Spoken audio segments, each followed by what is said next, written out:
नवाज शरीफ की वतन वापसी की एक और तारीख आ गई। शहबाज शरीफ ने तारीख बता दी। कहा नवाज शरीफ 21 अक्टूबर को पाकिस्तान वापस आएंगे। पूरा मुल्क नवाज शरीफ की वापसी का मुंतजिर है। नवाज शरीफ को साजिश के तहत इक़्तिदार से हटाया गया। 2018 में धांधली ना होती तो आज मुल्क तरक्की के मैदान में बहुत आगे होता। लंदन में नवाज शरीफ की ज़ेर सदारत लीगी रहनुमाओं की बैठक। शहबाज शरीफ, ख्वाजा आसिफ समेत दीगर रहनुमा शरीक।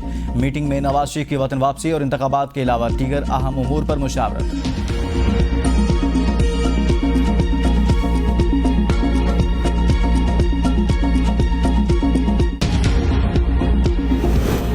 इलेक्शन के लिए लेवल प्लेइंग फील्ड नहीं, यही मेरा एतराज़ है। बिलावल भुट्टो की सक्कर में मीडिया से गुफ्तगू। कहा इंतखाबात की तारीख देना सदर का नहीं, इलेक्शन कमीशन का इख्तियार है। चेयरमैन पीटीआई और जनरल फैज के फैसलों से दहशतगर्दों को मुल्क के मुख्तलिफ हिस्सों तक रसाई मिली। अफगानिस्तान की जेलों से फरार होने वाले दहशतगर्दों को यहाँ आबाद करने का प्लान बनाया गया।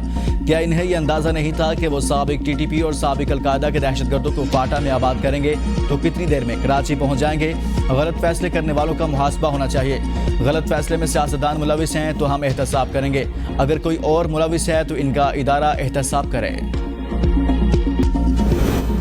चेयरमैन पीटीआई की साइफर केस की समाअत आज अटक जेल में होगी। खसूसी अदालत के जज केस की समाअत करने अटक जेल जाएंगे। समाअत का नोटिफिकेशन जारी।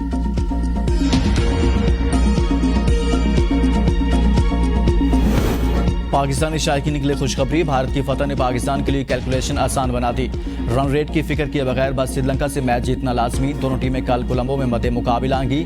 महकमा मौसमियात के मुताबिक 14 सितंबर को कोलंबो में 90% बारिश का इम्कान। अगर पाक श्रीलंका मैच बारिश की नजर हुआ तो कौमी टीम इवेंट से बाहर हो जाएगी।